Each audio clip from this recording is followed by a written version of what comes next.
저 뒤쪽에 대단원 3단원 파동 얘기부터 할 겁니다. 파동의 진행과 굴절. 페이지로 188페이지인가?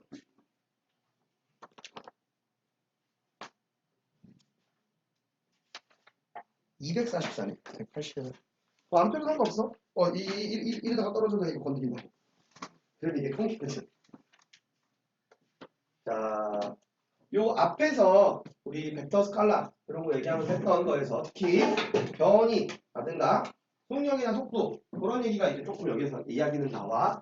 일단 파동이라는 것 자체가 뭔지 확실하게 딱 얘기를 해줄 수 있어야 되거든. 파동은 현상이야. 조금 더 정확하게 얘기하면은 에너지가 전달되는 현상이야. 뭐 입자라든지 이런 게 아니고 전달되는 현상이기 때문에 파동이 가만히 정지해 있을 수는 없어요, 일단. 근데 얘는 뭘 통해서 그럼 에너지가 전달되는 거냐? 진동이 굉장히 중요합니다. 무언가가 진동을 해야 돼. 자, 진동도 운동이긴 해. 움직임이긴 해. 근데 이동이랑은 분명히 다른 거야. 왜? 진동이라고 하면 기준점이 있는 상태로 왔다 갔다 하는 거니까. 기준점을 중심으로 했을 때 여기에서 얼만큼 이상은 벗어나지 않는다. 이런 게 진동이지. 그래서 진동을 통해서 다른 게 전달되는 게 아니다. 에너지가 전달되는 현상이야. 실체도 아니고 그냥 에너지가 전달되는 그 과정, 현상, 방법. 멈춰 있을 수도 없어. 전달되는 방식이니까.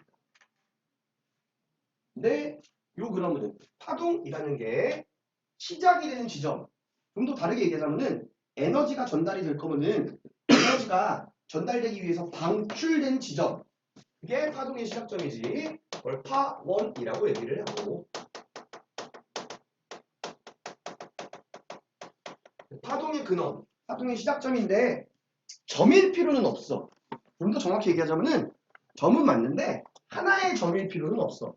그러니까 점이 모이면 선이 될 수도 있고 연이 될 수도 있고 그렇다는 얘기야. 그 다음에 얘가 그러면은 전달이 될 때 그 매개 물질이 있는데 진동을 할 물질이 있는 경우도 있고 없는 경우도 있어. 그럼 진동을 하는 매개 물질을 매질이라고 얘기를 합니다. 매개 물질에서 매질이야. 얘는 파동이 전달될 때 단어 뜻 자체는 매개물질인데 매개물질이라는 말 안 써도 돼. 뒤에 내가 가로치고 쓰는 것만 써도 돼. 그때 진동하는 물질을 매질이라고 이야기를 합니다. 됐지? 됐지? 아, 너무 잘생겼어.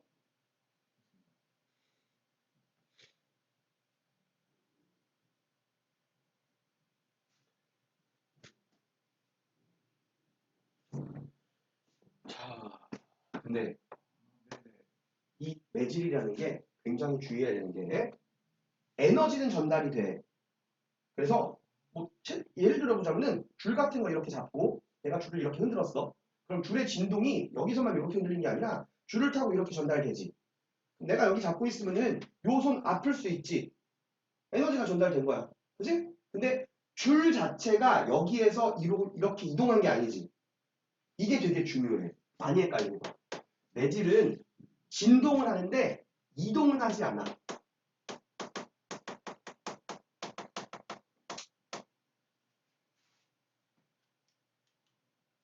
파도를 보면은 사람들이 입자가 딱 보이는 진동이면은 우리가 이렇게 이거 매질이 이동 안 한다는 걸 안 헷갈리는데 파도 같은 것 때문에 많이 헷갈리거든. 선생님 손 봐봐. 손 봐봐. 이렇게 됐어. 내 손 일로 갔어? 안 갔지. 위아래로만 움직였지. 그렇기 때문에. 근데 너는 이렇게 되면 오른쪽으로 움직인다는 거 딱 보이잖아. 파도도 마찬가지란 말이야. 파도도 사실은 너희들이 바다에 있을 때 여기 이게 바다에 떠 있으면 위아래로만 움직여. 근데 저 파도 타고 밀려나가는 거 봤는데요? 그건 얕은 곳이라고 물 들어왔다가 이렇게 나가는 거라서 그래. 그래서 이동하지 않고 진동만 하는 거고, 그리고 모든 파동이 다 이 매질이 필요한 건 아니야. 매질이 없는 파동도 있습니다.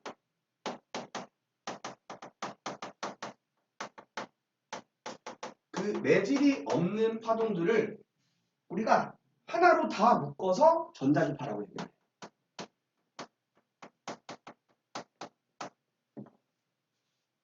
이 전자기파는 그러니까 사실은 한 종류인 애들인 건데 빛이라든지 전파 같은 게 다 이 전자기파에 해당합니다. 뭐 적외선, 자외선 막 이런 거 니네들 많이 들어봤지? X선 이런 거. 그거는 다음 시간 뒷단원에서 이야기를 할 거고.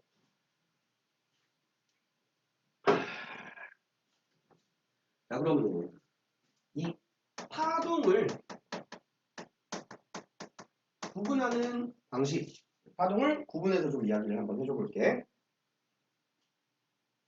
파동 구분 방식이 사실은 두 가지야, 기준이. 매질이 있냐 없냐 이걸로도 구분할 수 있어. 근데 이거는 너희들 중요하게 생각하지 마. 기억할 필요도 없어. 매질이 있는 파동은 탄성파 또는 역학적 파동이라고 얘기를 하고 매질이 없는 건 전자기파야. 그런 게 있구나 하고 그냥 넘어가면 돼. 우리한테 중요한 건 이겁니다. 파동은 진동이 굉장히 중요하다고 그랬지. 그리고 전달돼 이동을 한다고 그랬어. 그래서 그 에너지가 파동이 전달되는 방향과 진동하는 방향,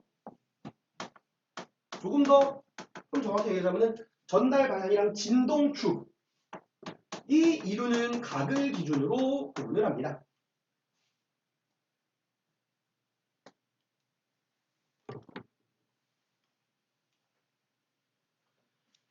자, 이 각을 기준으로 구분을 할 때 두 가지가 있어. 횡파랑 종파가 있는데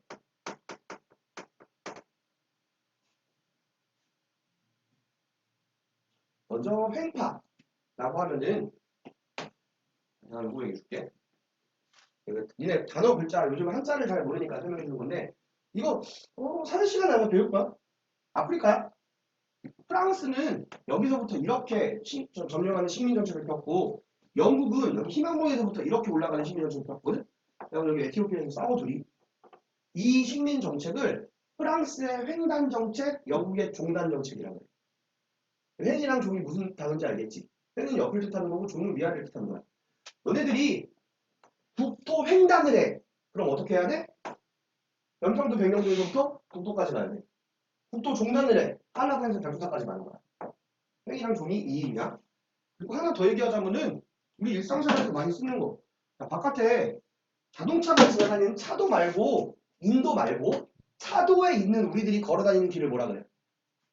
보도. 무슨 보도? 횡단보도라 그러지. 왜? 자동차 이렇게 가는데 우리는 그 도로를 횡단하니까. 자, 그래서 횡파라고 하면은 역방향이라는 걸 의미하거든.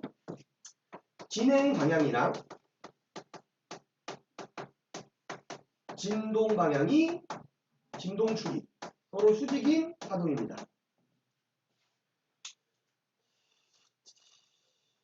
보통 우리가 좀 이렇게 많이 보자면은 우리 눈에 잘 보여. 횡파들이 눈에 잘 보여. 그래서 횡파가 어떻게 진행되는지 물리학 설명한 대로 그림을 그릴 건데 이 횡파의 예는 뭐가 있느냐? 일단 방금 얘기했던 요 전자기파, 매질이 없는 요 녀석이 횡파에 해당해. 매질 없다 그랬죠?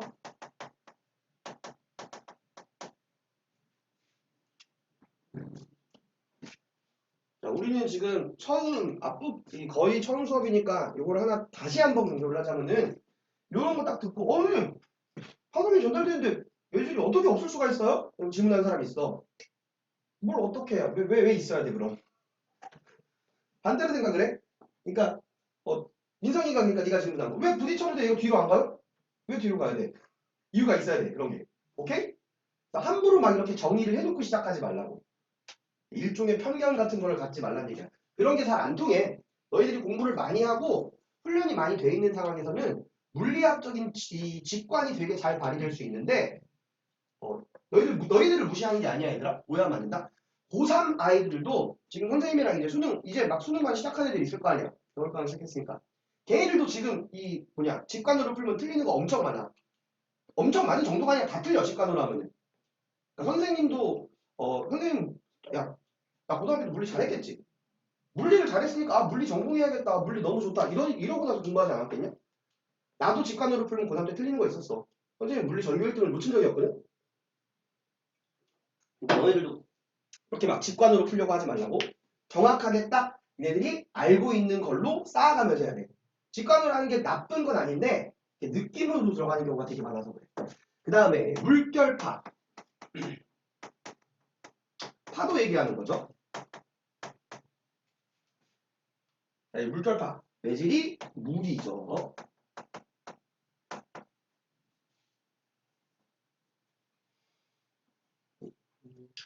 그 다음에 중학교 1학년 과정에서 나왔던 건데 얘네들이 기억이 안 날 거야 아마. 지금 너희들 중1 때 다 시험 봤나? 아 맞아 봤구나. 언제 봤지? 아 헷갈린다 씨. 자 지진파 같은 경우에 P파랑 S파가 있어. 그 중에서 S파가 횡파에 해당해. 그거는 땅이 매질인 겁니다.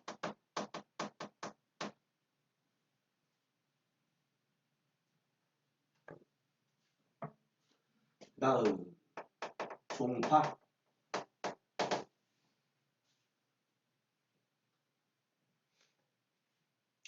종파는 파동의 진행 방향이랑 파동의 진동 방향이 서로 평행이다.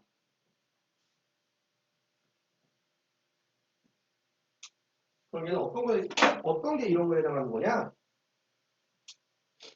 쉽게 얘기하자면은 압축됐다 풀렸다가 반복되는 파동들이야. 내가 요소를 잡아. 요소를 잡고 이렇게 흔들면은 이거는 횡파로 전달이 되는 거고 잡았다가 이렇게 딱 하면은 압축됐다가 늘어났다가 전달되지. 이것도 에너지 전달되는 거란 말이야. 그런 게 종파. 그래서 종파의 예시로는 소리 같은 경우가 종파야. 이게 어떻게 발생되는 거냐면은 우리 목에 성대가 있단 말이야. 성대에서 얘를 이렇게 성대가 이렇게 떨려. 그럼 공기를 이렇게 밀어냈다가 당겼다가 하면서 이게 전달되는 거야. 북 같은 것도 마찬가지. 북통 치면 이게 흔들리지. 그거 우리 고막으로 전달되고 이렇게 흔들려갖고 전달되는 거거든. 소리 같은 경우에는 매질이 100%는 아니지만 일반적으로는 공기지. 다른 거 타고 다 전달될 수 있어. 뭘 타고라도.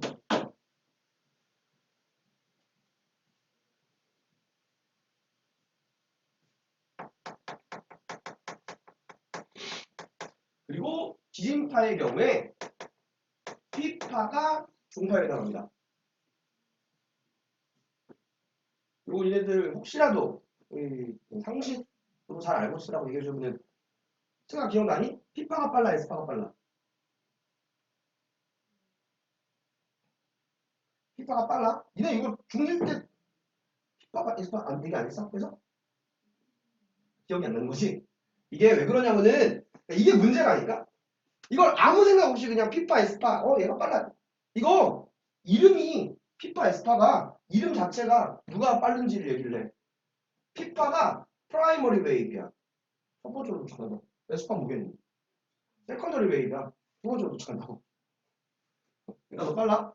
자, 얘도 매질이 이제 땅인 거.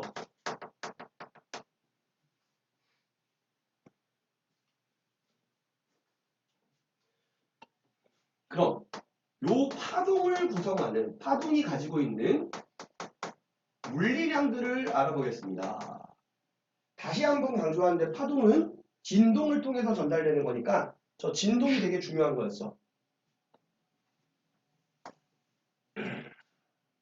먼저 파장을 얘기해 주겠습니다.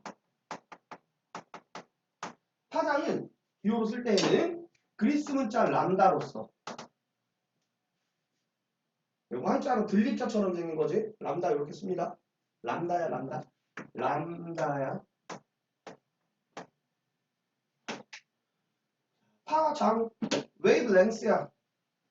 파동의 길이 얘기하는 거지. 그럼 파동의 길이라고 하는 게 파원에서부터 여기까지 전달됐으면 이 길이가 아니야. 파동은 진동이 중요한 거였잖아. 그러니까 한 번 진동할 때의 길이, 한 번 진동 시 진행하는 거리야.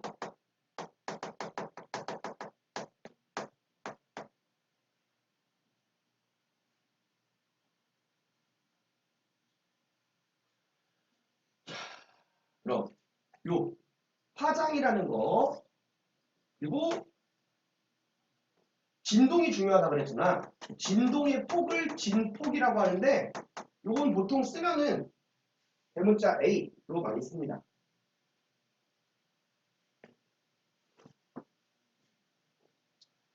자 그럼 진폭은 진동의 폭인데 이게 되게 중요해. 진동의 폭을 얘기할 때 중간에서부터 만약에 양 옆으로 2m, 2m 왔다 갔다 한다고 치자. 그럼 너희들이 이건 진동폭이 그럼 4m예요. 이렇게 얘기할 수 있단 말이야. 그건 일상적인 거고 진동이라는 거 얘는 중심이 있는 거였지. 그러니까 진폭, 진동의 폭을 얘기할 거면 중심부터 떨어져 있는 거를 얘기해요. 그래서 진동의 중심으로부터 이게 되게 중요합니다.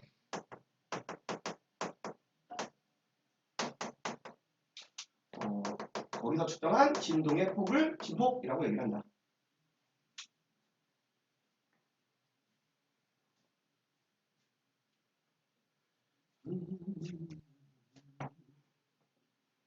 그 다음에 다 진동이랑 관련이 돼 있어. 그럼 1초에 몇 번씩 진동을 몇 번씩 왔다 갔다 하느냐 그걸 진동하는 횟수라고 해서 진동수라고 얘기를 해. 영어로 프리퀀시라서 100% 쓰고요. 얘는 말 그대로 진동하는 횟수 단 전체를 얘기하는 게 아니라 단위 시간 1초 동안에 1초 동안이라고 써도 되고 단위 시간 동안이라고 써도 되고 진동 횟수인데 얘는 단위를 그냥 몇 회 이렇게 안 쓰고 대문자 H랑 소문자 G 이렇게 해서 헤르츠라고 읽습니다. 독일뿐이야. 헤르츠라고 해도 뭐 독일어 발음을 한글로 쓰는 거니까. 다음에 요거는 파동의 경우만 하는 게 아니라 그 언제든지 주기라는 게 존재할 수 있어. 서준아 주기가 뭐야? 그렇지. 한 번 되돌아오는데 걸리는 시간이지. 공전 주기 얼마야? 지구의 공전 주기 1년 또는 365일. 자전 주기 24시간. 그대로 되돌아오잖아. 그래서 주기를 얘기할 때 주기는 영어로 원래 피리어드야. 근데 P로는 다른 물리량을 쓰는 게 있어갖고 타임 할 때 그냥 라지티로 많이 쓰고 얘는 그러니까 한 번 진동할 때 한 번 진동에 걸리는 시간이 몇 초인가.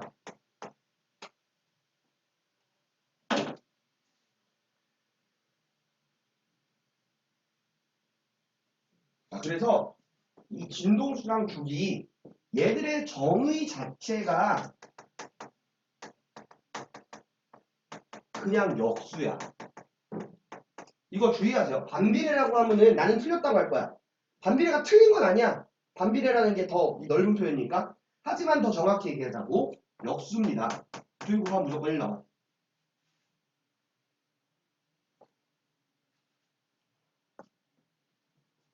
그럼 파동의 속력을 어떻게 얘기할지를 한번 생각을 해보자.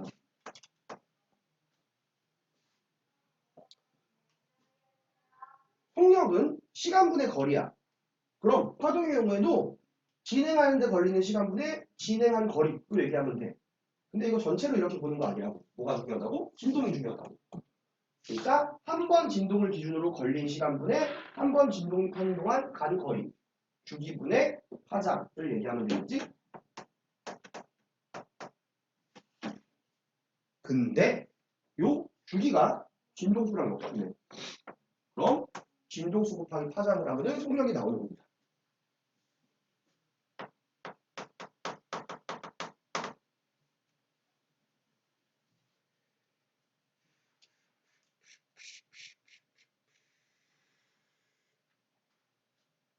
자, 요거는 그래서 너희들이 좀 어느 정도 쉽게 파악을 할 수가 있어. 예를 들어 그림 보거나 이러면 쉽게 될 건데 요 위상이라는 물리량이 있어. 파동의 위상. 이게 물리량이라기보다는 상태인데 이게 수치로 딱 값으로 나오는 게 아니야. 약간 되게 복잡해.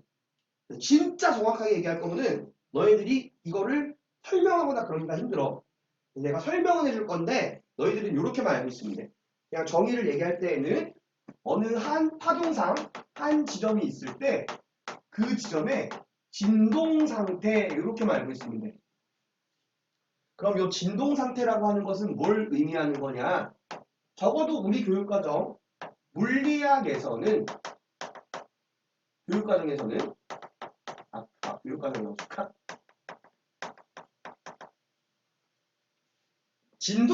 파동이 사실은 단순한 파동만 있는 게 아니라 복잡한 여러 가지 막 이상하게 뛰는 그런 게 엄청 많단 말이야. 근데 그렇게 하면 너무 너희들한테 복잡해. 그래서 굉장히 단순한 진동, 사인 곡선, 코사인 곡선처럼 나오는 그런 것만 얘기를 하거든. 단진동이라고 하는데 우리 물리학 교육과정에서는 이거를 그냥 그 어느 한 지점의 변이와 걔가 지금 움직이고 있는 진동하고 있는 방향을 이야기하는 경우가 많고 심지어 이것조차도 조금 복잡해서 그냥 위상 방향이라고 하면은 변위의 방향 이렇게 얘기하는 경우가 엄청 많아. 요거 저게 틀린 건 아닌데 저렇게만 얘기하는 경우가 많아.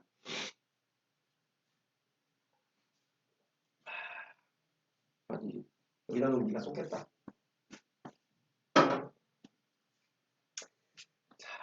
그리고 요거는 이제 까먹어도 돼. 파동은 진동이 중요하다고 그랬잖아. 진동을 했으면 한 번 진동했으면은 원래 상태로 되돌아오는 거야. 그래서 한 번 진동을 하면은 위상은 완벽하게 동일해져.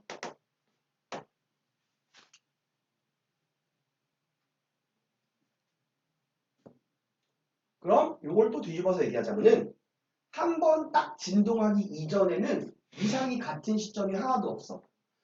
한 번 진동하는 동안은 같은 위상이 없다는 얘기입니다.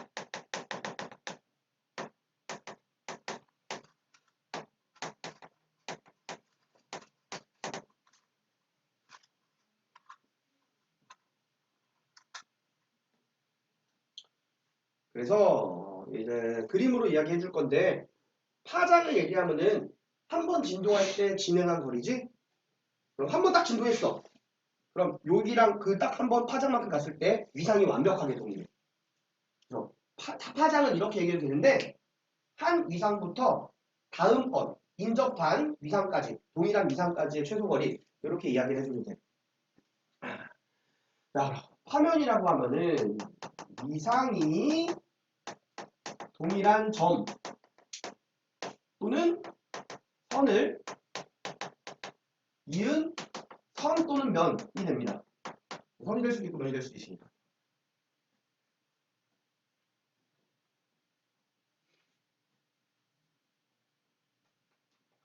타도를 얘기해 볼게.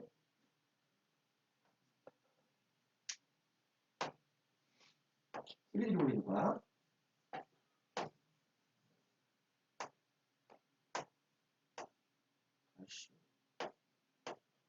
어떻게 되는지 알겠지? 그럼 요 진한 선이 파면이 되는 거야. 제일 꼭대기로 위로 올라온 이런 지점들.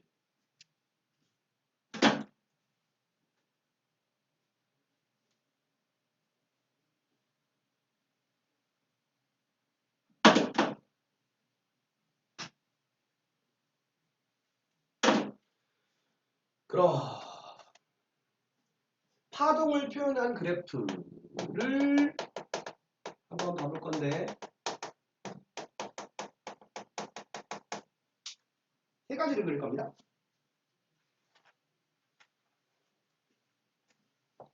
세 가지가 아니지? 두 가지. 그래프는 그렇게 그리고 그림을 일단 두 가지 그릴 건데 그림으로 먼저 얘기를 하자면은 횡파 같은 경우에 어느 한 지점의 위치 또는 위치라고 해도 돼. 변이라고 해도 되고 횡파의 한 순간 모습을 사진으로 찰칵하고 찍은 거를 옆에서 봤다 라고 생각을 해보자면은 사인 곡선이나 코사인 곡선 그것처럼 나온다고. 그래서 뭐 원점에서 시작을 시켜도 되는데 나는 그냥 좀 다르게 한번 해볼게. 이렇게.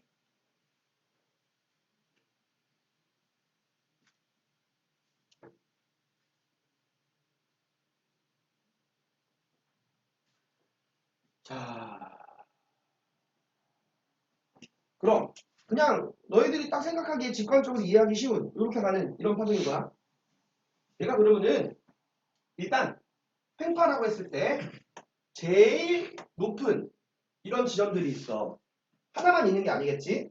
이 지점들은 전부 다 마루라고 합니다.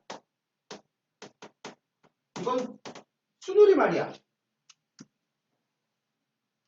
산마루, 산의 제일 높은 보통 얘기하는 거거든. 호두마루, 체리마루, 아이스크림 있지. 그거 옛날에 CF가 호두가 막 이렇게 이제 라이온킹 그거 알고 있나? 라이온킹의 명장면? 심바가 태어났을 때 원숭이가 이렇게 절벽에 붙는 거? 그것처럼 옛날에 호두마루 CF가 절벽 같은 데 올라가고 막 와 높은 데 있다 호두가. 마루라는 게 이게 순우리말이야. 마루라고 하면은 파동이 쭉 있을 때 횡파에서 가장 높은 지점들을 얘기해.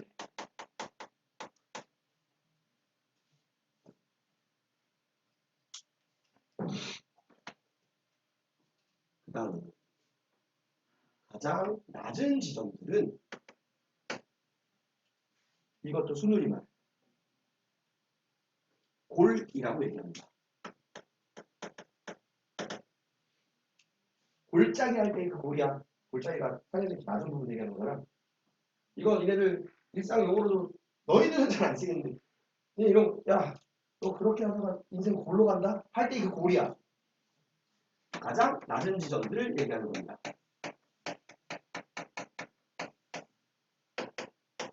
여기서는 그러니까 이 그래프에서는 지금 선생님이 그린 걸로는 마루 2개, 돌 2개 그릴 거야. 그럼 파장을 얘기할 때 파장 한 번 진동할 때 가는 거리는 위상이 동일한 두 지점과의 최소거리라고도 얘기할 수 있었지. 여기부터 여기까지 파장이라고 얘기할 수 있어. 여기부터 여기까지 파장이야. 이것만 얘기할 수 있는 게 아니라 여 지점부터 여 지점까지 이것도 파장이야. 파장을 계산하는 방식은 진짜 여러 가지인데 니네들이 편한 대로 하면 된다.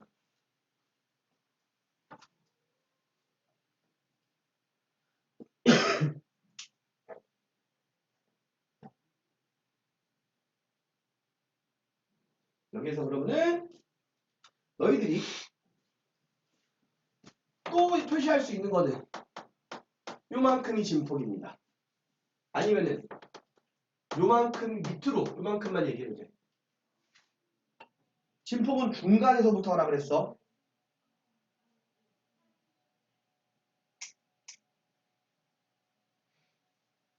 자, 근데 저 그래프를 봤을 때 진독수나 주기를 알 수는 없어.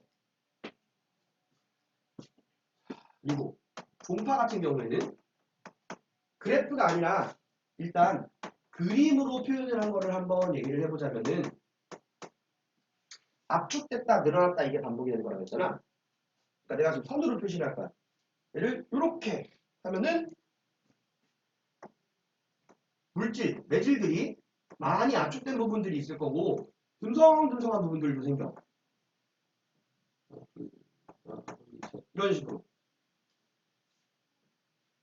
얘가 이제 이렇게 되고 있는 그 도중 하나를 얘기를 할 건데 여기에서 매질이 많이 몰려있는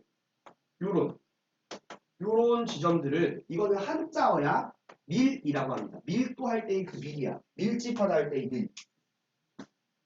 밀은 매질이 가장 빽빽하게 밀집한 부분이야. 모여있는 부분.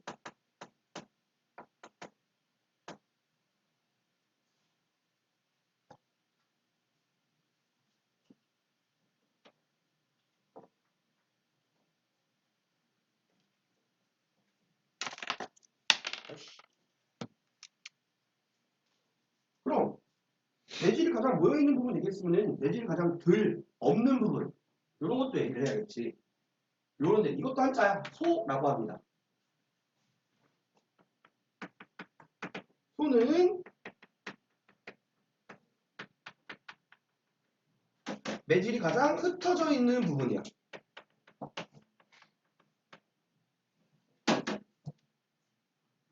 그래서 이런 종파에서는 파장을 얘기를 할 때 소부터 다음 소까지 다음 소가 있다고 치면은 그걸 파장이라고 얘기하는데 이제 밀부터 밀까지 파장이라고 얘기할 수가 있어.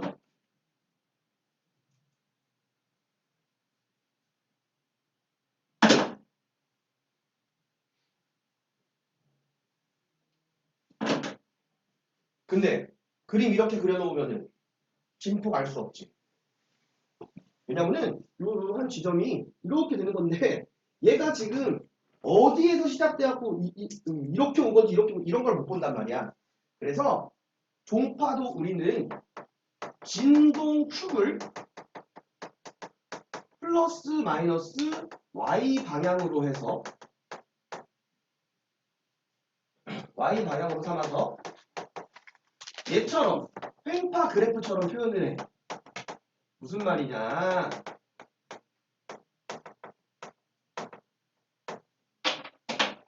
자, 어느 한 지점이 있어. 선생님 손 봐봐. 이 지점이 종파면은 이렇게 오른쪽으로 움직인다고 쓸 때 이렇게 움직일 거야. 그럼 그래프에서 얘가 그럼 그냥 얘네들이 설정하는 게 아니야. 오른쪽으로 이만큼 간 거를 플러스 y 방향으로 갔다고 치고 왼쪽으로 이만큼 간 거는 마이너스 y 방향으로 갔다고 치는 거야. 이해되니? 요 지점이 그러면은 어디에서 그래프 여기 찍혀 있어. 그럼 얘는 이만큼 갔다 있는 거고 요 지점이 이렇게 찍혀 있어. 그러면 그 지점은 이만큼 갔다 있는 거야. 이렇게. 어느 지점이 왼쪽으로 이렇게 가 있어. 그럼 얘는 그 지점은 이렇게 돼 있어야 돼. 이런 식으로 얘처럼 그래서 표현을 똑같이 해주기는 해. 그 다음에 이제 나중에 지금은 말고 우리가 내신을 하게 되면은 그때 이걸로 표현해서 밀이 어디고 소가 어딘지도 알고 있어야 되는데 지금은 그렇게 하면 너무 헷갈리니까 알 필요는 따로 없고요. 한 지점의 위치 이번에는 여기다가 이거 거리라고 하셨네. 파원에서부터의 거리 이런 식으로 생각하면 되거든. 얘는 시간 그래프를 얘기를 할 거야.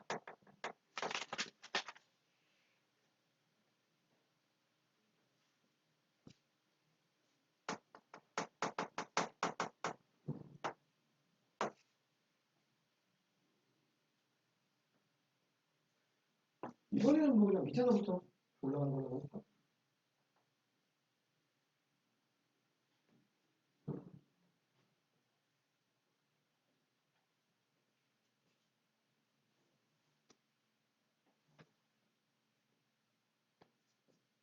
내려가는 걸로 할까?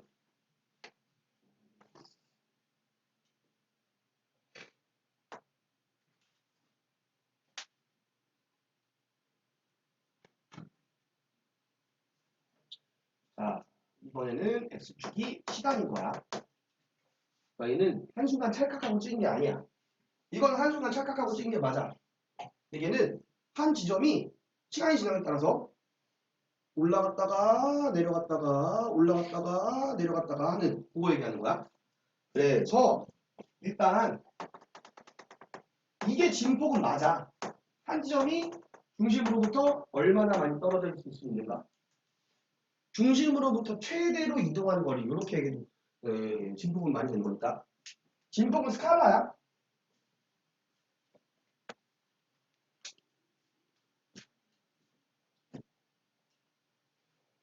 그리고 요 지점이나 요 지점, 요 지점이 아니라 시간, 요때의 시각. 이게 만약에 횡파라면 종파일 수도 있어. 시간에 따라 이렇게 움직이는 거 얘기하는 거란 말이야. 얘들은 횡파라면 마루인 시간이지. 마루인 순간을 얘기를 하는 거고 여기는 횡파라면 고인 시간인 거야. 횡파라면 종파일 수도 있는 거니까. 그럼 종파면은 뭐 여기가 밀이고 여기가 소 이런 건가요? 아니야. 밀이랑 소 종파. 결론적으로 얘기하자면은 이 중간일 때거든. 지금 뭐라고 돼?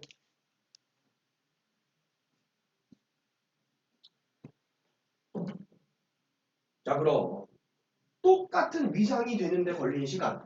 이거부터 여기까지.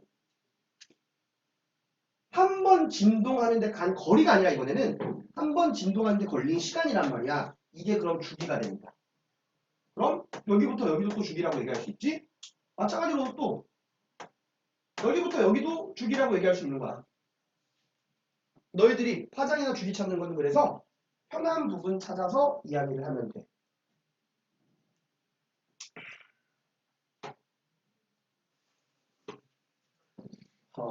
파동이 그러면 진행이 될 때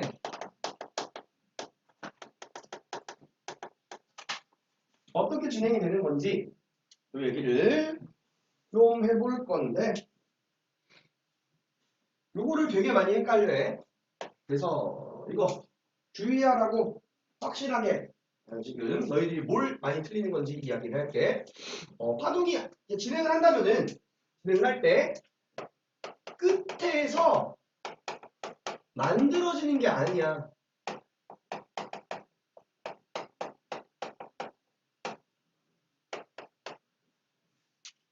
끝에서 만들어져 갖고 앞으로 나가는 게 아니라고. 무슨 말이냐? 얘네들이 요거 때문에 그래. 춤추는 분들이 웨이브 탈 때 이렇게 하잖아. 그러니까 얘네들이 이렇게 간다고 생각을 하거든? 아니야. 그렇게 안 돼. 그림으로 이제 그려보면 확인이 될 거야. 모든 지점이 이동을 하는 건데 모든 지점의 매질이 이동을 하는 게 아니란 말이야. 위상이 이동을 하는 거야. 모든 지점의 위상이 동일한 만큼 진행 방향으로 이동을 하는 거다. 이게 그러니까 위상이 이동한다. 요 말을 좀 너희들이 딱 받아들일 수 있게 얘기를 하자면은 모양이 이동하는 거야.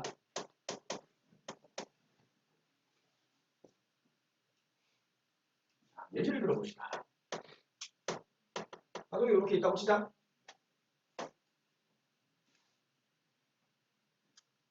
이게 이제 어느 한 지점부터의 거리, y축은 위치. 이 정도의 이렇게 땡그라 이렇게 돼 있다고 치자. 이게 흰색으로 그려놓은 게 처음 순간의 파동이 이런 모습이다라고 하면은 다음 순간의 파동이 어떻게 되는지를 얘기를 해줄게. 야, 이렇게 해서 끝에서 만들어지는 거 아니라 그랬어? 얘네들 이렇게 하면은 여기에서 그럼 이렇게 진행이 되겠네요. 가 아니라고. 이건 말이 안 돼. 왜인지 한번 생각을 해봐. 끝에서 이렇게 만들어지잖아? 그럼 이 뒷부분은 정지인 상태로 이렇게 되는 거야. 말이 안 되지? 모든 지점의 위상 한 전 4개 정도 5개? 얘들이 진행 방향으로 이렇게 가는 거야. 다 똑같은 만큼. 그래서 파동 자체의 모양이 이렇게 간다고 생각을 하면 돼. 아유. 이런 식으로 되겠지? 그럼 요 점의 진동 방향은 아래 방향이야. 요 점의 진동 방향은 위쪽 방향이야. 흰색 점 여기에서 얘는 진동 방향 이쪽 방향이야. 지금 횡파를 얘기를 하는 거니까 진행 방향 오른쪽으로.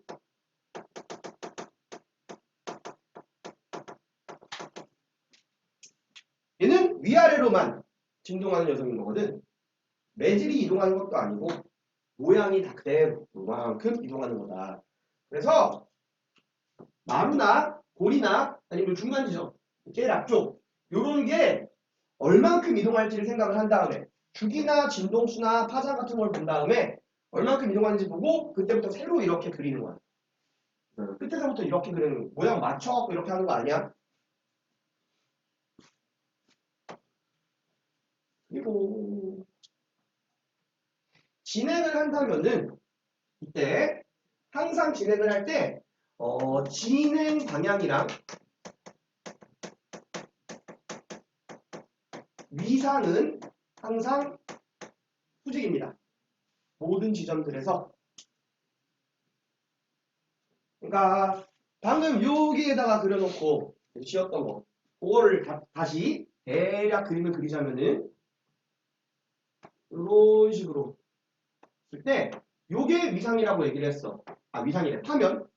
아, 이거 약간 삐뚤어졌다. 이걸 해봅시다. 여기까지는 파면. 그럼 이 파도는 진행 방향 이렇게 된다는 얘기야. 어때? 수직이지? 파면이랑 진행 방향. 구면파라고 해서 동그랗게 퍼지는 거라면은 이 파원이 여기 있을 때 동그랗게 퍼지고 있으면은 위에서 봤을 때 이렇게 퍼졌을 때 파면의 접선이랑 진행 방향이 항상 수직이라고. 이런 거 얘기하는 겁니다.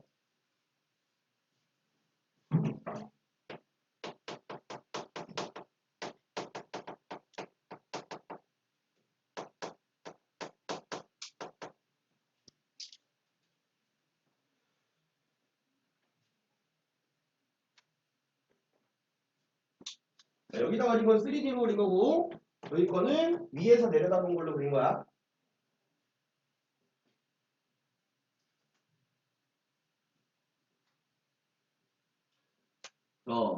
파동 속력 변화 이 얘기를 좀 해볼게요. 속력이라는 게 시간분의 이동거리였고 파동이었으면 그거를 주기분의 파장으로 계산을 하는 거라 그랬어. 진동수 곱하기 파장 이렇게도 얘기할 수 있는 거였지? 방금 했던 거야. 파동 물리량 얘기할 때. 그래서 얘네들이 이제 어떻게 변하는가 그 얘기를 해줄 건데 일단 파동의 고유 물리량이 있어. 변하지 않는 물리량은 뭐냐?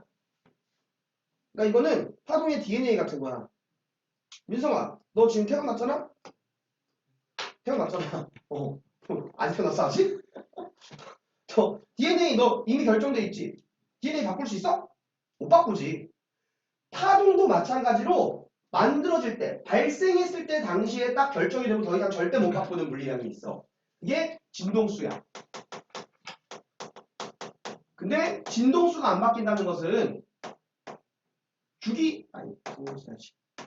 주기도 안 바뀐다는 얘기긴 하지. 얘는 왜 안 바뀌느냐? 처음 발생 당시에 파원에서 발생했을 당시에 그냥 그 파원 진동에 의해서만 몇 번 진동할지가 결정되고 끝나. 절대 안 바뀌어. 진동수가 바뀌는 상황은 없어. 사람의 DNA가 바뀌는 경우는 없단 말이야. 민성이의 DNA? 막 DNA를 바꾼다고 해서 이렇게 생각을 해봐. 민성이가 자신의 모든 세포를 죽인 다음에 거기서 DNA를 다 바꿔. 그럼 더 이상 민성이가 아니고 죽은 다음에 다시 태어나는 거지. 파동도 마찬가지야. 파동이 이거 여기서 이거 출발한 거에 진동수 바뀌었는데 하면은 다른 다음 흡수됐다가 다시 방출된 거야. 진동수는 안 바뀝니다. 근데 파장이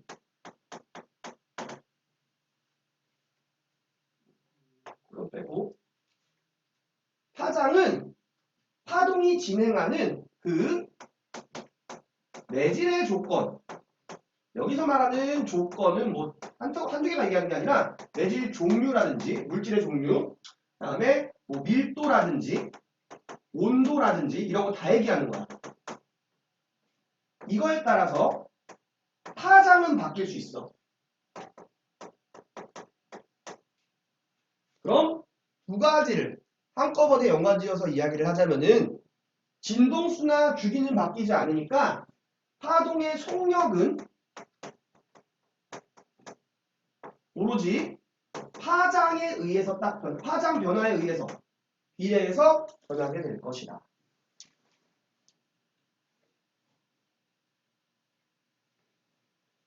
한 번 발생한 파동이라면은 지나가는 매질이 달라지면은 속력이 바뀌어. 파장이 달라지기 때문에. 자, 요거는 그러니까 한 번 발생한 파장이었던 거야. 요거 좀 헷갈릴 수 있는 거. 근데 같은 종류의 파동인데 서로 다른 두 파동. 종류는 같은데 서로 다른 파동이라면은 예를 들어보자면은 똑같은 가시광선, 똑같은 빛이야. 근데 한번 빛이 발생한 다음에 이게 매질이 달라지는 게 아니라 똑같은 매질에 두 가지의 빛이 입사하는 거야. 빨간색, 파란색 이런 식으로. 그랬을 때 그러면 속력이 동일해. 정확히 얘기하면 빛은 아니긴 해. 진공에서는 무조건 동일한데 매질에서는 속력 조금 달라지긴 해. 다른 파동들 중에 때. 그러면은 V가 동일한데 속력이 동일한데 진동수가 다른 거란 말이야. 아이고, 서로 다른 파동. 얘가 진동수가 다른 거야. 그래서 서로 다른 파동이라면은 속력은 동일한데 파장이랑 진동수가 반비례하는 겁니다. 얘가 동일해야 되니까 두 개가 반비례해야지.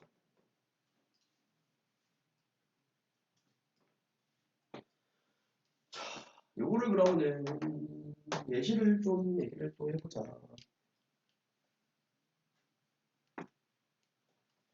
속력 변화부터 먼저 얘기를 해줄게. 아까 얘기했던 몇 가지에서 물결파, 그러니까 파도라면은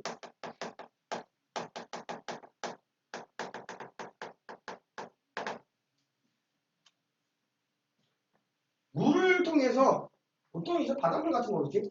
되게 깊은 호수 같은 거 아니면은 물을 통해서 전달이 되는 건데 정말 쉽게 생각하면 됩니다. 수심이 깊으면 바다까지의 거리가 멀어. 그래서 땅의 영향이 적기 때문에 마찰력이 작다고 생각하면 돼. 진짜로 마찰력은 아닌데 거의 비슷하거든. 땅의 영향이라고. 그래서 깊으면은 빨라. 뒤집은 거는 얕으면은 땅의 영향을 많이 받아서 느리다는 얘기야. 깊은 곳에서 빠릅니다.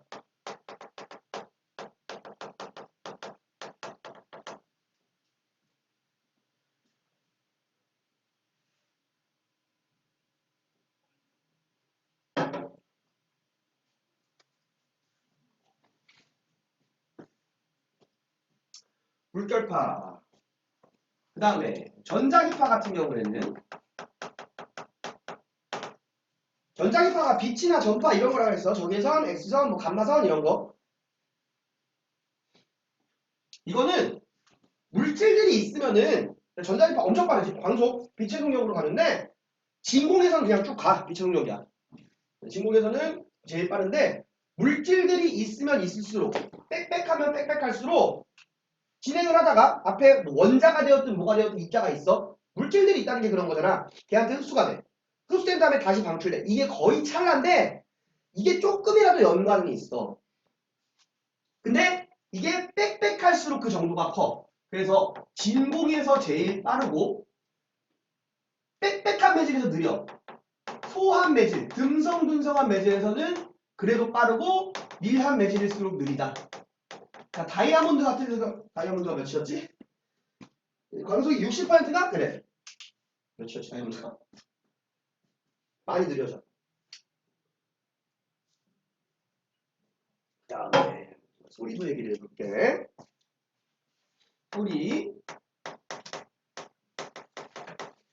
소리는 두 가지로 얘기를 하겠습니다. 매질의 상태에 따라서.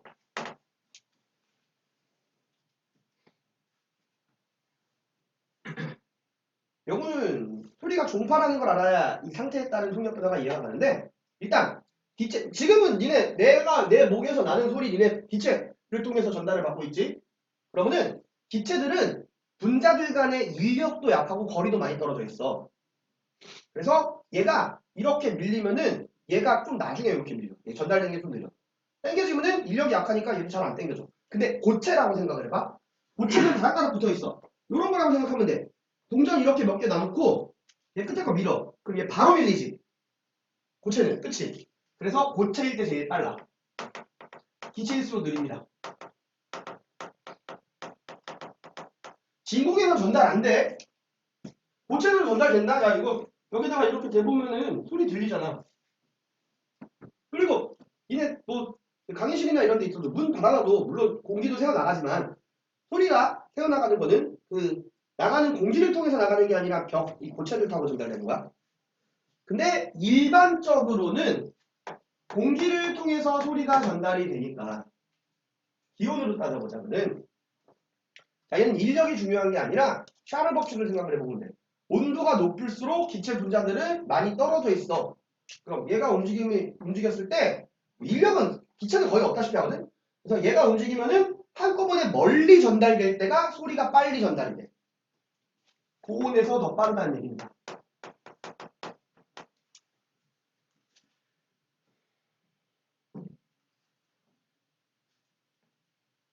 다음에 요 밑에 거를 또 예를 들어보자면 같은 종류인 전자기파 그 중에서도 가시광선 이인 붉은색 빛과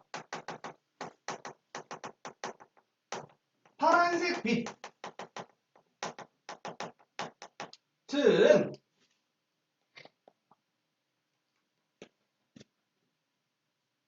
요거는 이제 다음 시간에 다음 주에 정확하게 얘기를 하겠지만 약간 상식처럼 알고 있어야 돼. 여기 우리 눈에 보이는 색깔 무슨 색 있어? 어떻게 표현해? 가시광선 뭐라 그래? 색깔 얘기하면 전부 다 얘기하라면 무지개 색깔 얘기하면 되지. 빨리 분석한다고. 그지? 그라데이션으로 쭉 보이는 거잖아. 그 중에서 붉은색이 파장이 길어. 붉은색, 푸른색.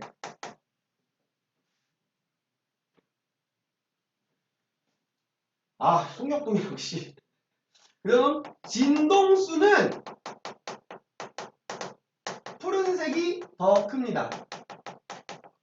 그리고 진공에서의 속력은 동일해. 근데 다른 매질로 들어가면은 파장이 짧은 이런 애들이 더 많이 느려져. 그거는 지금 몰라도 됩니다.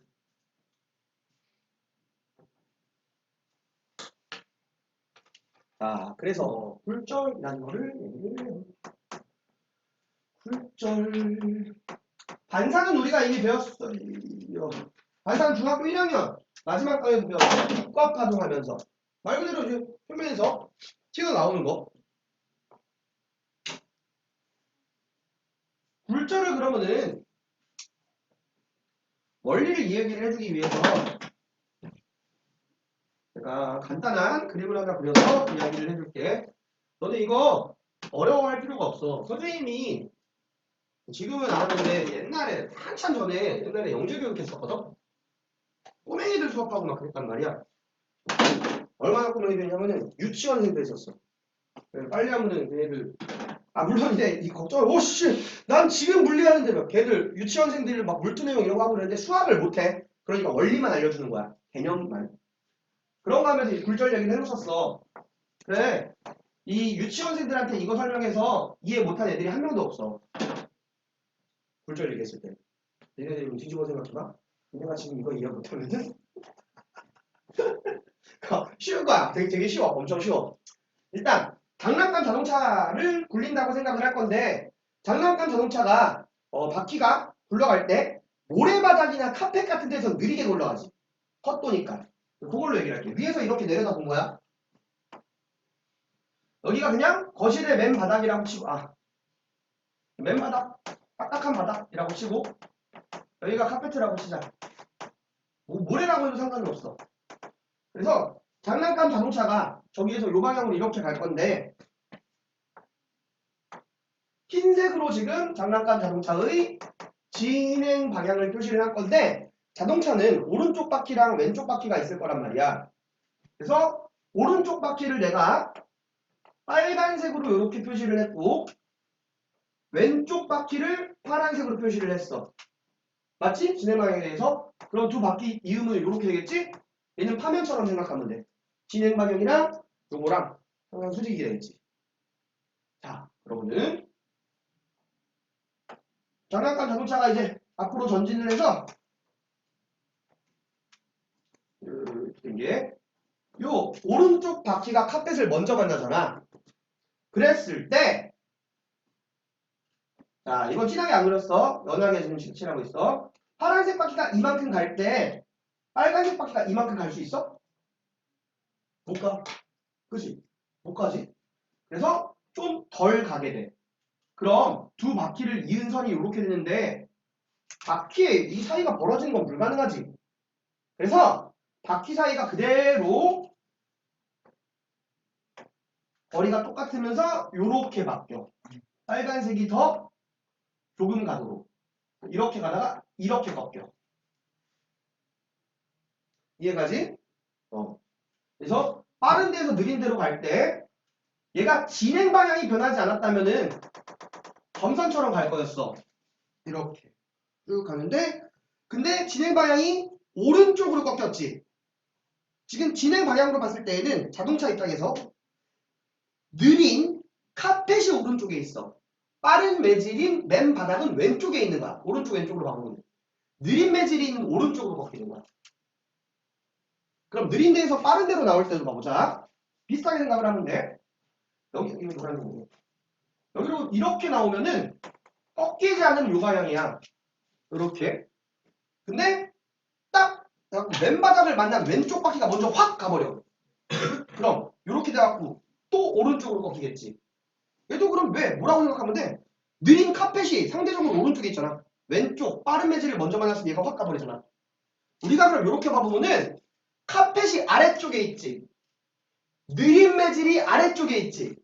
이렇게 봤을 때는 그럼 그냥 무조건 아래쪽으로 꺾인다고 생각합니다. 얘도 원래 이렇게 가다가 아래쪽으로 꺾였잖아. 이해됐지?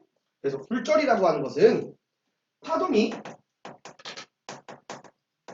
진행을 하다가 서로 다른 매질을 지날 때 이렇게 매질이 확 안 바뀌어도 돼. 스무스하게 조금씩 바뀌어도 조금씩 꺾여. 지나면서 진행 방향이 아예 튕겨서 나오는 건 아니지만 꺾이는 현상입니다. 변하는 현상. 그 원인이 뭐였어?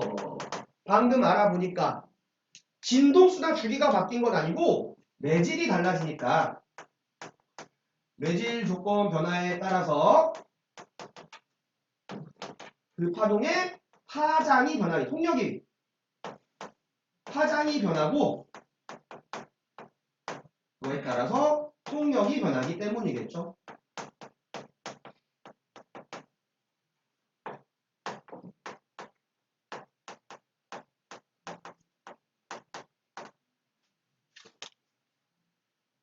아 배고파.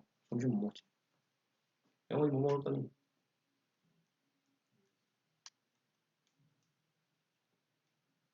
현준이 이거 끝나고 바로 한 시간 바로 하고 가니? 다른 거?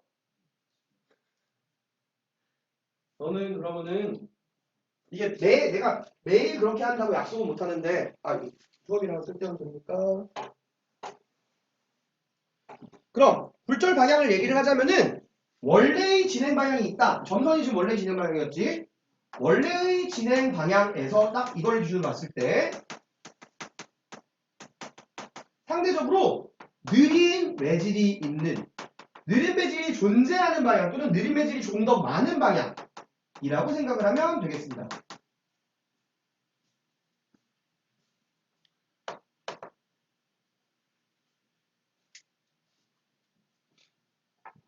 요거 그래서 지금 그림 그려놓을 거면 그려놔. 이거는 해놓는 게 좋겠는데 싶으면 속력. 장난감 자동차의 속력은 맨 바닥에서 더 빠르다. 카펫에서 느리고. 빨간색이 오른쪽 바퀴, 파란색이 왼쪽 바퀴. 이걸로 먼저 설명을 했었지. 자, 영상으로 보는 사람은 이거 일시 정리해놓고 그리세요. 잠깐 시간 준 다음에 지우고 나서 다음 거 설명할 겁니다.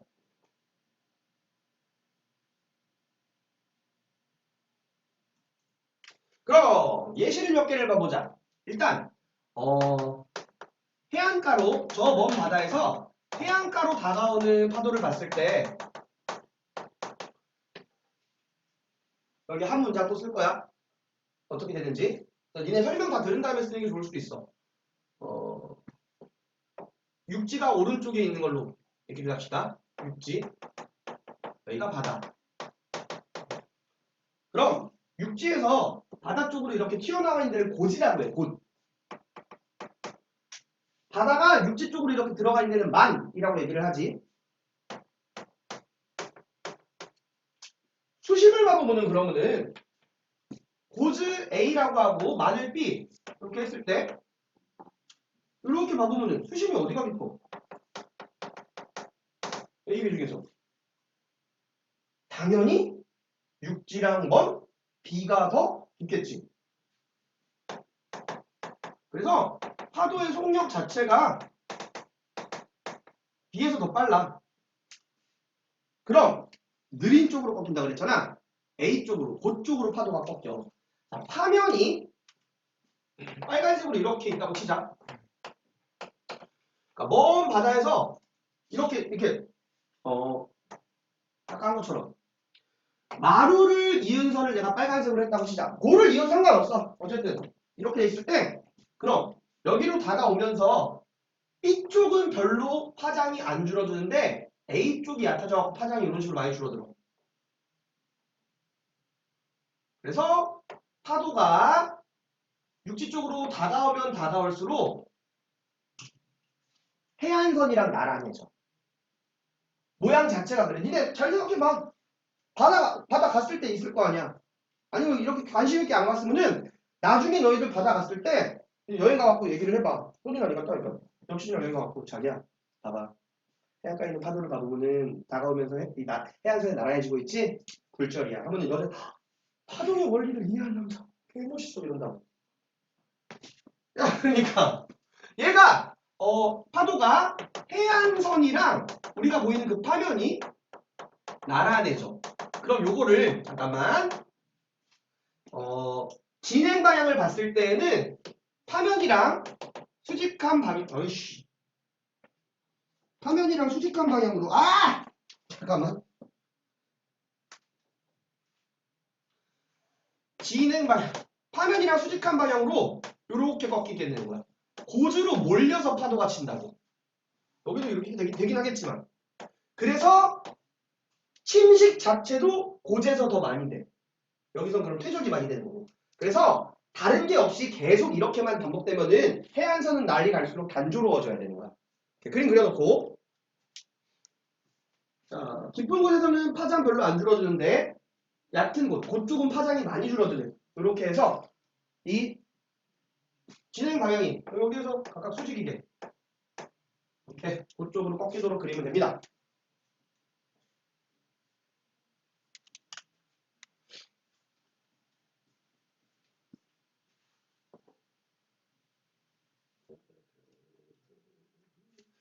네, 렌즈를 봐봅시다. 그럼 볼록 렌즈부터 볼까? 볼록 렌즈가 너희들 지금 안경 쓰고 있는 사람들 니네 쓰고 있는 안경은 무슨 렌즈야? 아니 안경 닦을 때 느껴지잖아. 고무 렌즈야 다. 니네 이거 오해하면 안 돼? 앞으로 볼록한데요? 고무 렌즈는 가운데가 얇으면 고무 렌즈야. 다야 다. 니네 저기 어린애들 쓸 때 그 어린이성 그 노안이랬다. 원시 있는 거 아니면 다 아니면 어르신분들 아니면 볼록 렌즈 그러니까 가운데가 두꺼운 렌즈야. 아니 이런 식으로 돼 있는 게 볼록 렌즈고 이렇게 니네들은 이렇게 돼 있단 말이야. 가운데가 얇아. 고무 렌즈야. 너희들이 생각하는 오목 렌즈 요것만 오목 렌즈가 아니라고. 꺾여 있어도 돼. 볼록 렌즈는 그러면은 자 렌즈를 봤을 때에는 렌즈를 이루는 요 물질 자체가 공기보다 밀한 매질이야. 그래서 빛의 속력이 렌즈 안에서 더 작아.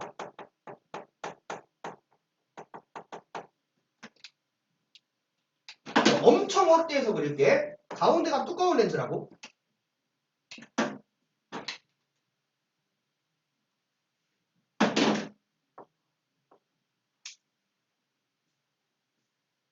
여기가 렌즈, 여기가 공기.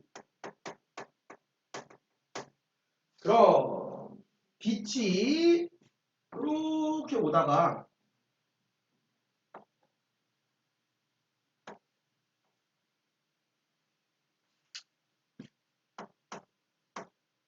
이 네모칸을 한번 봐봐. 네모칸 입장에서 네모칸 이렇게 봐보면 얘를 확대했어.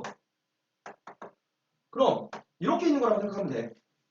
그럼 빛이 이렇게 오다가 이렇게 오면은 위쪽이랑 아래쪽 중에 느린 매질인 렌즈가 어디에 많은 거야? 아래쪽에 많지. 그치? 아래로 꺾여 한번. 들어올 때 한번 꺾이고. 나갈 때도 봐보면은 이건 이렇게 돼 있네. 여기가 렌즈잖아? 렌즈가 위에 많아? 아래에 많아? 아래에 많지. 얘가 렌즈잖아. 아래쪽에도 많잖아. 그치? 이해가지? 왼쪽 오른쪽으로 생각해도 돼. 이렇게 간다고. 빠른 매질인 공기를 왼쪽이 먼저 만나. 오른쪽으로 꺾여. 이렇게. 들어올 때 한번 나갈 때 한번 꺾여. 그래서 볼륨매질은 빛을 모으는 거고.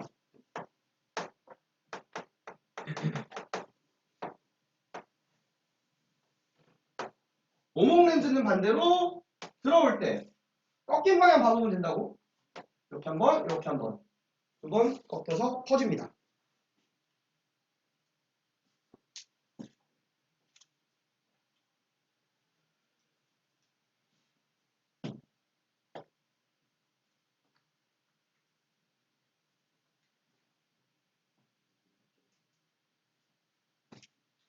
그럼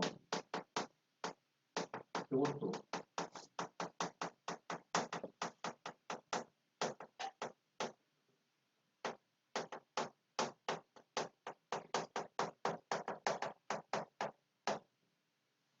속담이지. 남마른 새 같고 반마른 쥐가 듣는다. 말조심하라는 얘기지. 이것도 물리학적으로 맞는 이야기긴 해. 학원론은.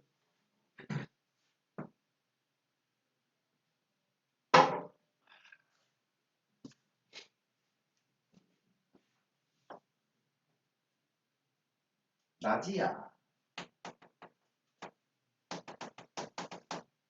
땅이 가열되니까 낮에는 아래쪽이 상대적으로 고온이고 위쪽이 상대적으로 저온이야. 상대적으로야. 어디까지나. 속력 차이에 의한 거니까.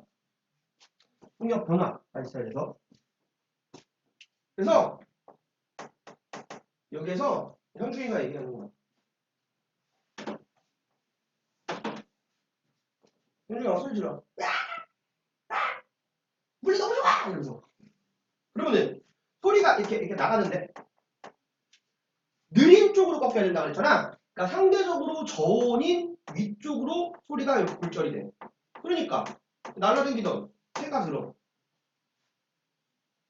소리는 저온이 돼서 느리다고 그랬잖아. 밤이 됐어. 밤에는 지표면이 식을 거 아니야. 그러니까 지표면 부분이 상대적으로 저온이야. 밤에 그러면은 소리가 나가다가 아래쪽으로 꺾이는 거야. 저온인 쪽으로. 그럼 아래쪽에 달고 있던 쥐가 됐겠지.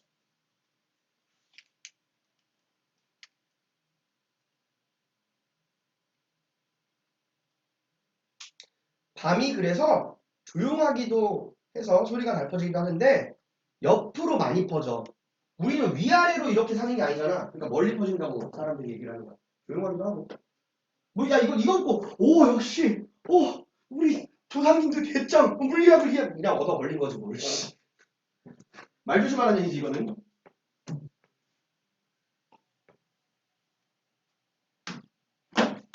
다음에, 신기루.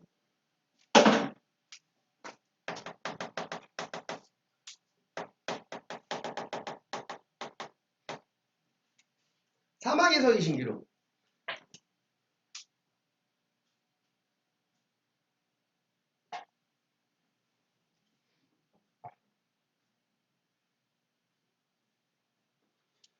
느린 쪽으로 꺾이는 거야.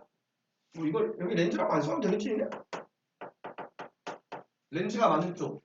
여기서는 소리는 저온인 공기에서 느리니까 저온인 쪽. 그럼 사막의 신기루는 빛의 굴절에 의한 건데 일단 사막이라고 했을 때에는 밤엔 아니고 낮에 얘기하는 거야. 굉장히 뜨거울 거란 말이야. 밑에 쪽이 고온이고 위에 쪽이 저온이야. 그럼 고온인 공기는 열 팽창에 의해서 부피가 크게 팽창을 했기 때문에 상대적으로 소한 매질이야. 여기서 그러면은 이제 머리 당자가 있어. 편하게. 이거는 하늘빛 때문에 하늘에서 우리한테 오는 빛 때문에 발생하는 건데 현중아 하늘색 무슨 색이야? 하늘색이라고 말고 다르게 얘기하면 파란색이지. 파란색 빛이 올 거란 말이야. 이쪽으로 이렇게 와. 오는데 상대적으로 느린 매질 쪽으로 저온인 쪽으로 이렇게 꺾여. 이런 식으로. 그럼 이 사람이 봤을 때 빛은 직진한다고 인식한단 말이야. 그러니까 파란색 뭔가 일렁일렁거리는 게 저쪽 땅바닥에 보여. 목마른 사람 뭐라 그러겠어? 오아시스 하고 가는 거야. 가면 어떻게 돼? 저기가 있지. 이게 신기루라고. 파란색으로 일렁일렁거리는 하늘빛이 땅에서 보이는 거. 그럼 물처럼 보이겠지. 그러니까 문과 새끼들은 가다가 죽는 거야. 신기루인지도 모르고.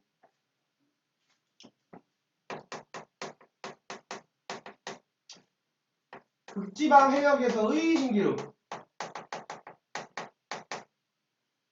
바다는 아니어도 일어날 수는 있는데 보통 바다가 이제 공기가 다른 빛 진행이 방해받는 그런 것도 없고 지형도 없고 그래서 어디 배가 있어.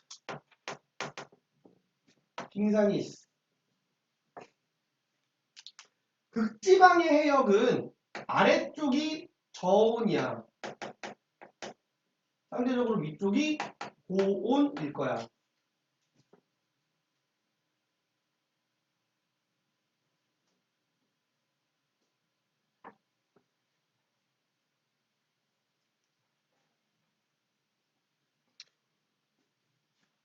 그럼 요 빙산에서 출발한 빛이 뭐 모든 방향으로 당연히 보이겠지. 여기서도 보여. 얘한테도. 저기 빙산 있네? 보여. 근데 위쪽으로 간 빛이 느린 쪽으로 이렇게 꺾여서 이 사람이 봤을 때는 빙산이 이렇게 있는 것처럼 보이는 거야. 위에 떠 있는 것처럼.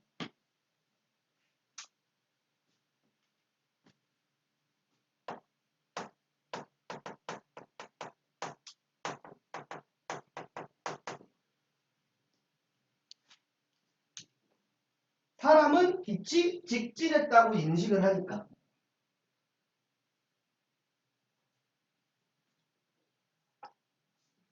일단 물속에 넣었을 때 물속에다가 젓가락이나 이게 다리 넣으면은 다리 딱 이렇게 수면 안으로 들어가면 이렇게 꺾여서 보이지. 이게 다리가 부러진 게 아니잖아. 그렇지? 왜 그렇게 되는 거냐? 얘도 굴절인데 물속의 물체는 원래보다 더 얕은 곳에 있는 것처럼 보여.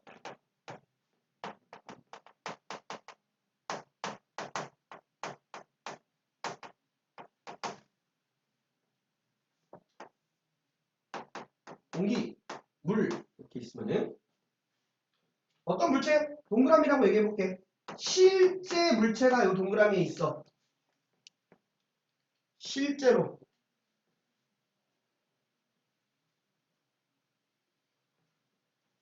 네. 사람이 여기서 이제 볼 건데 사람 눈 이게 이렇게 오는 게 아니란 말이야. 이렇게 오는 게 아니라 사람 눈에 들어온 요 물체의 빛, 그 상은 이렇게 나가려고 하다가 느린 매질인 물이 많은 아래쪽으로 이렇게 꺾여. 그럼 이 사람이 봤을 때 이 물체는 빛이 여기서 출발한 걸로 보이는 거야. 그렇게 보이는, 인식하는 모습을 상이라 그래. 더 얕은 곳에 있는 것처럼 보이지? 이게 쭉 반복된다고 하면은 여기 있던 거는 여기 있던 건 여기, 여기 있던 건 여기 더 얕은 곳에 있는 것처럼 보인다. 다리가 그러니까 이렇게 꺾여서 보이지. 이것도 굴절입니다. 그러니까 물 봐보면 밖에서만 보면은 특히 수영장 같은 거 얕은 줄 알아. 계곡 같은 거 보면은 선생님이 저기 지금은 바쁘니까 못하지만 대학교 다니고 대학원 다니고 막 이럴 때 라이프가 알바를 막 했었거든. 새끼들이 들어가지 말라 그래도 씨. 식사용 수영장 말 좀 잘 좀. 수영장에서 뛰지 말라 그러면 좀 뛰지 말고 얼마나 위험한 줄 알아 씨. 맨날 쳐 넘어져갖고 119 부르고 씨. 자, 요거 이 굴절 예시들 해석할 수 있어야 합니다. 오늘 하는 것 중에서 그러면은 이제 원리 얘기는 다 했고 진짜 중요한 법칙을 얘기를 해주겠습니다. 스네일 법칙 요거를 물으면은 그냥 중학교 과학에서 파동 배운 거랑 그 중1 때 나왔던 거 그냥 별로 다를 바가 없어. 거기서도 뭐 진행되는 거 이런 거 얘기할 수 있고 굴절의 원리 이런 거는 간단하게 배울 수 있거든. 스네일 법칙은 빛의 굴절에 대해서 설명을 하는 법칙인데 일단 여기에서 말하는 세 가지 물질량이 뭐 어떻게 되는 건지를 얘기를 해줘야 돼. 먼저 입사각 인시던스 앵글 들어오는 각이라는 얘기지. 그래서 들어오는 빛 내진의 경계면에 대해서 그쪽으로 진행하는 입사광의 진행 방향이랑 내진 경계면이 있을 때 주의하세요. 경계면이 이루는 각이 아니라 경계면이랑 수직인 선 면에 대해서 그 면에 포함된 모든 선이랑 수직인 선을 법선이라고 얘기를 해. 법선이 이루는 각이고 굴절각은 굴절되어서 나가는 빛 굴절광 이 굴절광의 진행 방향과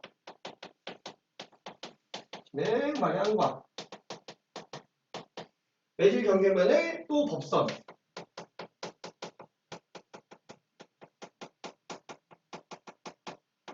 법선이 이루는 각이다. 법선으로 해야 됩니다. 경계면이랑 이루는 각으로 하는 실수하는 경우 많아. 법선과 이루는 각, 법선과 이루는 각.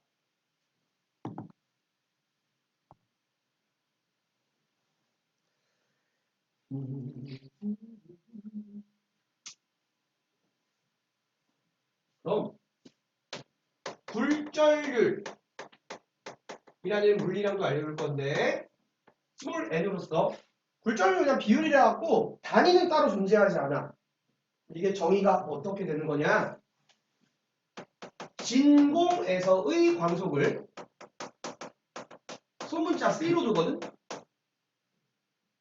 이거를 1로 두고 그걸 기준으로 얘기를 해. 그럼 어떤 물질에 대한 그 물질 내에서의 빛의 속력이랑 관련이 있는 물리량인데 요거 1을 기준으로 해. 진공에서의 굴절률은 1. 근데 그 각 물질, 각 매질에서의 광속을 B라고 한다면은 요거는 바뀔 거란 말이야. C보다 더 작을 거야. 진공보다 각 매질에서, 물질에서 빛이 느려질 테니까 그거에 반비례하는 물리량이야. 그래서 어떤 물질의 굴절률은 그 물질에서의 광속분의 진공에서의 광속 이렇게 얘기하면 됩니다. 항상 1보다 커. 진공에서가 1이고. 근데 보통 공기를 1로 놔. 정확하게 얘기하면은 진공에서의 굴절률이 1인 건데 보통은 공기의 굴절률도 1로 둘 때가 많다라는 얘기야. 1.0003이거든.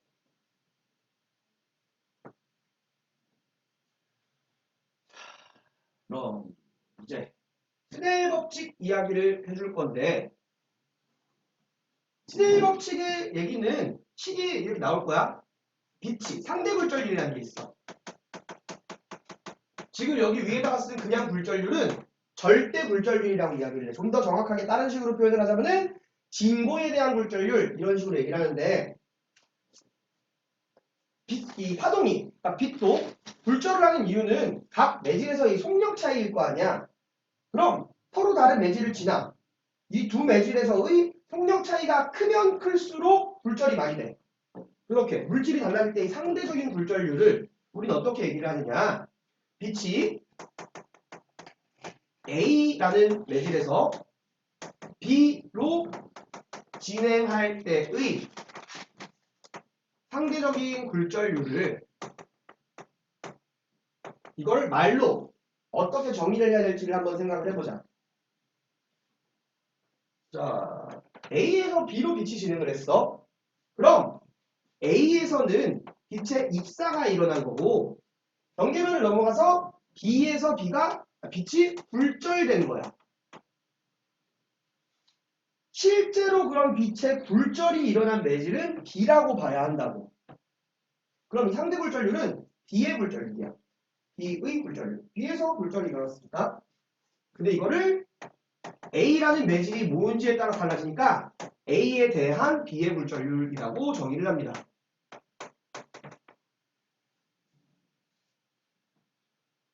자, 그래서 요거를 나타내자면은 다른 교재든 뭐든 다 A, B 이렇게 나있거든? 입사하는 거, 굴절되는 거. 근데 이렇게 하면 너희들이 헷갈리니까 나는 항상 다른 식으로 표현할 거야. A에서 B 방향으로 갔다는 의미. 그럼 이거는 B의 굴절률이라고. B의 굴절률이니까 B의 굴절률이 분자해봐야지. A 굴절률에 대한 B의 굴절률. 근데 굴절률이라는 녀석 자체의 정의를 봐보니까 각 매질에서의 빛의 속력의 반비례. 그럼 이거 빛의 속력 비율로 바꿔주자면은 분자와 분모가 A에 대한 건지 B에 대한 건지 요 값이 바뀌겠지.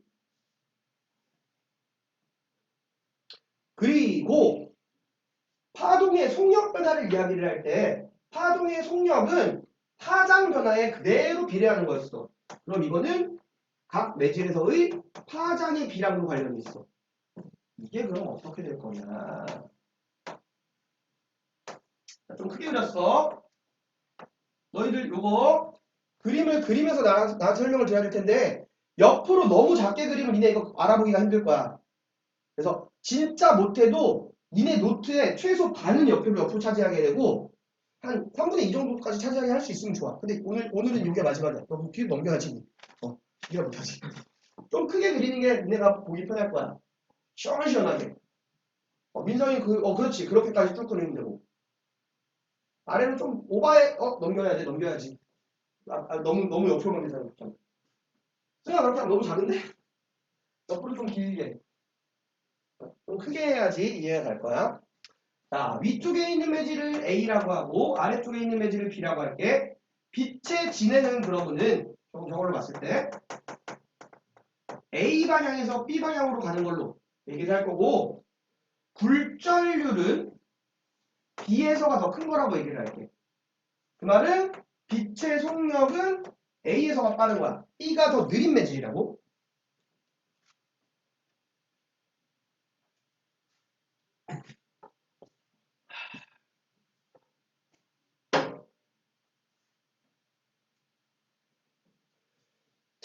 그럼 3등분 점이 있다고 쳤을 때 이 점 그대로 치지 말고 양쪽으로 조금씩 이동을 시켜. 그래서 여기랑 여기를 향해서 두 점을 향해서 빛이 진행하는 걸 그릴 거고 요 두 개가 각각 여기서 가면 헷갈리겠다. 법선이 되겠습니다. 점선.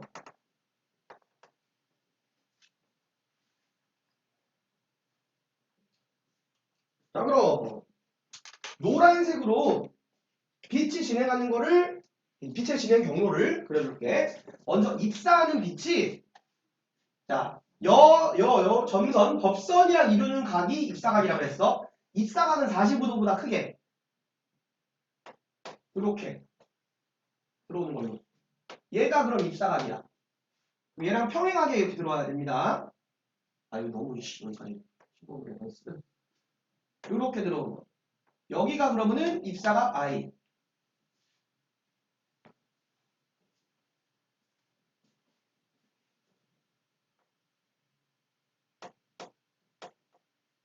자, 근데 빛이 B에서가 더 느렸어. 아래에 있는 매질이 더 느렸단 말이야. 그러면은 빛이 굴절이 되지 않으면은 직선으로 이렇게 갈 법한데 아래쪽으로 꺾여야지. B에서가 느리니까. 그래서 불절각은 좀 작아지게. 45도보다 작아지게.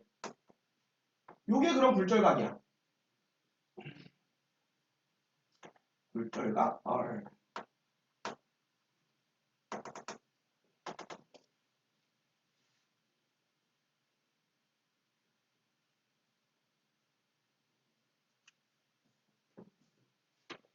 그럼 빨간색 선으로 파면을 그려줄게. 파면. 파면은 근데 파동의 진행 방향이랑 항상 수직이었잖아. 그래서 빛으로 칠하면 그러니까 빛의 골을 쭉 이었다든가 아니면 빛의 마루를 쭉 이었다든가. 그리고 그 골과 마루의 위치가 여기 이거는 파면 수직 여기 요렇게 얘기를 해볼게. 이거 파면 수직일 거 아니야 여기 이렇게.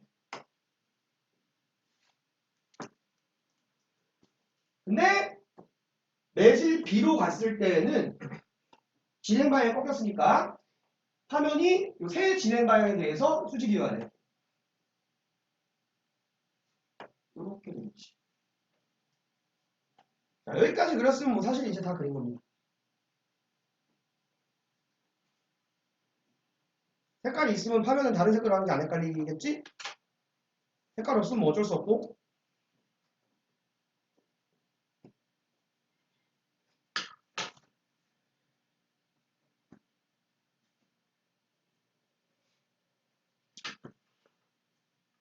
자,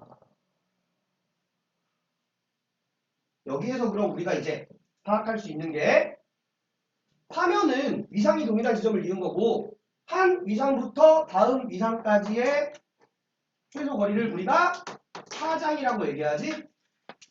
요만큼의 길이가 매질 A에서의 파장이야. 매질 B에서의 파장은 요만큼이라고 얘기하면 되겠네. 이런 사실 다 나왔습니다, 이제.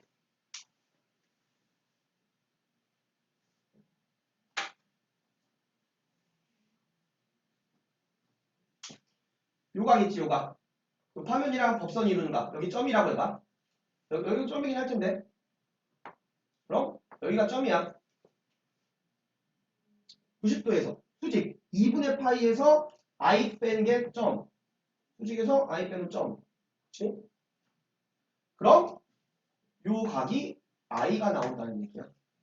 마찬가지 원리로 요 각을 이렇게 X 이렇게 잡으면은 요 각이 X가 나오기 때문에 요 각은 R이야.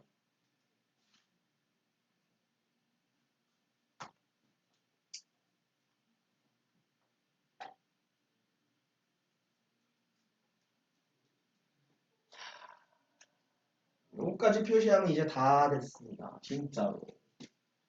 자, 그럼 여기에서 봤을 때 우린 두 물질의 불절률 비율을 통해서 각을 볼 건데 정확히 말하면 각에 대한 입사각, 불절각에 대한 사인 값을 보는 건데 이게 어떻게 되는 거냐면은 요 값이랑 자, 분자와 분모를 무슨 수가 되었든 똑같은 수로 나눠주면은 성립하잖아.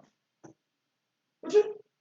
그럼 사인 값을 이용하기 위해서 직각삼각형을 이용할 건데 요 진하게 칠한 얘가 공통 빗변이야. 그럼 공통 빗변의 길이를 네모에다 넣으면은 이거분의 람다 A는 사인 I야. 요거분의 람다 B는 사인 R이야. 그래서 요 값이 사인 I 나누기 사인 R이 됩니다. 이게 엄청 중요한 식이야.